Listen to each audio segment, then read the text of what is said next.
ਜੀ, ਅੱਜ ਦੀਆਂ ਖਬਰਾਂ ਵੱਲ ਆਈਏ ਤੇ ਸਿੰਗਾਪੁਰ ਦੇ ਵਿੱਚ 20 ਸਾਲਾਂ ਬਾਅਦ ਇੱਕ ਸਰੀ ਦਵੀ ਬਿੰਟੇ ਜ਼ਮਾਨੀ 45 ਸਾਲਾਂ ਦੀ ਜੋ ਲੇਡੀ ਆ ਉਸ ਨੂੰ ਫਾਂਸੀ ਦੇ ਦਿੱਤੀ ਗਈ ਆ।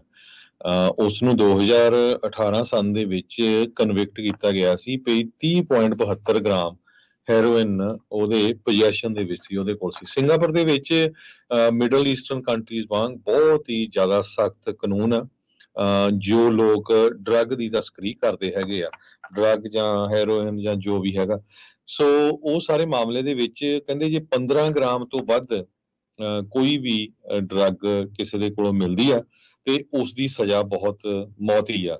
ਸੋ ਇਹ ਤੁਹਾਡੇ ਸਾਹਮਣੇ ਆ, ਕਹਿੰਦੇ ਵੀ 20 ਸਾਲਾਂ ਬਾਅਦ ਉਹਨਾਂ ਨੇ ਡੈਥ ਪੈਨਲਟੀ ਦਿੱਤੀ ਹੈਗੀ ਆ। 30.72 ਗ੍ਰਾਮ ਹੈਰੋਇਨ ਸੀ ਇਸ ਲੇਡੀ ਦੇ ਕੋਲ ਜਿਸ ਟਾਈਮ ਉਹ 2018 ਦੇ ਵਿੱਚ ਫਿਰ ਉਸ ਨੂੰ ਕਨਵਿਕਟ ਕੀਤਾ ਗਿਆ।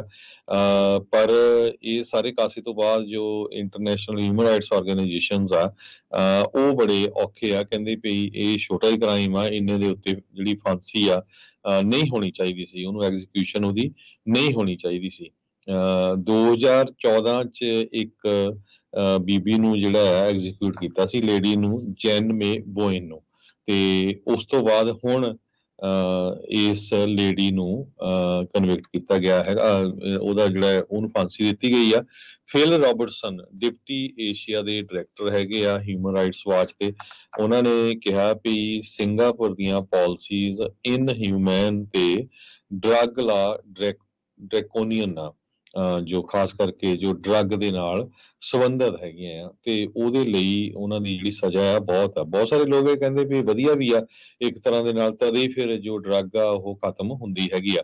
ਐਮਨੈਸਟੀ ਇੰਟਰਨੈਸ਼ਨਲ ਦੇ ਚਿਆਰਾ ਸੈਂਜੀਓਰਜੀਓ ਉਹਨਾਂ ਨੇ ਇੱਕ ਸਟੇਟਮੈਂਟ ਦੇ ਵਿੱਚ ਇਹ ਕਿਹਾ ਆ ਵੀ ਡੈਥ ਪੈਨਲਟੀ ਨਾਲ ਡਰੱਗ ਖਤਮ ਨਹੀਂ ਹੋਣੀ ਹੈਗੀ।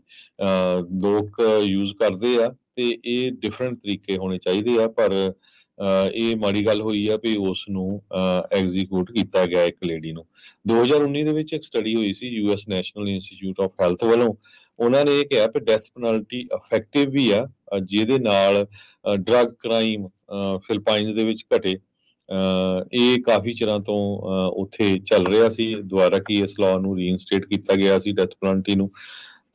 ਔਰ ਆਪਾਂ ਦੇਖਿਆ ਵੀ ਆ ਵੀ ਫਿਲਪਾਈਨਸ ਦੇ ਵਿੱਚ ਧੱਕਾ ਵੀ ਬਹੁਤ ਸਾਰਾ ਹੋਇਆ, ਬਹੁਤ ਸਾਰੇ ਲੋਕਾਂ ਨੂੰ ਫਾਂਸੀ ਚੜਾਇਆ ਗਿਆ। ਸੋ ਇਹ ਅੱਜ ਦੀ ਮੇਨ ਖਬਰ ਆ ਸਿੰਗਾਪੁਰ ਤੋਂ 20 ਸਾਲਾਂ ਬਾਅਦ, 19-20 ਸਾਲਾਂ ਬਾਅਦ ਇੱਕ ਲੇਡੀ ਨੂੰ ਜੋ ਉਹਦੀ ਜਿਹੜੀ ਮੌਤ ਆ ਉਹ ਇੱਕ ਫਾਂਸੀ ਦੇ ਨਾਲ ਦਿੱਤੀ ਗਈ ਹੈਗੀ ਆ।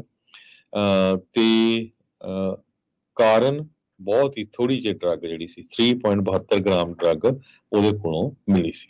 ਜੀ ਬਿਲਕੁਲ ਹਰਜੋਤ ਸਿੰਘ ਜੀ, ਵੈਸੇ ਤਾਂ ਐਗਜ਼ੀਕਿਊਸ਼ਨ ਉੱਤੇ ਦੁਨੀਆ ਭਰ ਦੇ ਵਿੱਚ ਬਹਿਸ ਚੱਲ ਰਹੀ ਹੈ ਕਿ ਬੰਦਾ ਬੰਦੇ ਨੂੰ ਮਾਰ ਨਹੀਂ ਸਕਦਾ, ਪਰ ਡਰੱਗ ਦੇ ਮਾਮਲੇ ਦੇ ਵਿੱਚ ਕਈ ਮੁਲਕਾਂ ਦੇ ਵਿੱਚ ਬੜੇ ਸਖਤ ਕਾਨੂੰਨ ਨੇ, ਤੇ ਇਸੇ ਤਰ੍ਹਾਂ ਦੀ ਸਖਤੀ ਦਾ ਜਿਹੜਾ ਕੰਮ ਹੈ, ਇਸੇ ਤਰ੍ਹਾਂ ਦੀ ਸਖਤੀ, ਇਸੇ ਤਰ੍ਹਾਂ ਦੀ ਨਹੀਂ ਕਹਿ ਸਕਦੇ ਆਪਾਂ, ਪਰ ਕੁੱਲ ਮਿਲਾ ਕੇ ਜੇਕਰ ਲਾਅ ਐਂਡ ਆਰਡਰ ਦੀ ਸਖਤੀ ਹੋਵੇ ਤਾਂ ਪੰਜਾਬ ਦੇ ਵਿੱਚ ਜਿਹੜੀ ਸਮੱਸਿਆ ਨੇ ਪੰਜਾਬ ਨੂੰ ਇੱਕ ਬਹੁਤ ਵੱਡੇ ਉਜਾੜੇ ਦੇ ਮੂੰਹ ਵੱਲ ਧੱਕ ਦਿੱਤਾ ਹੈ।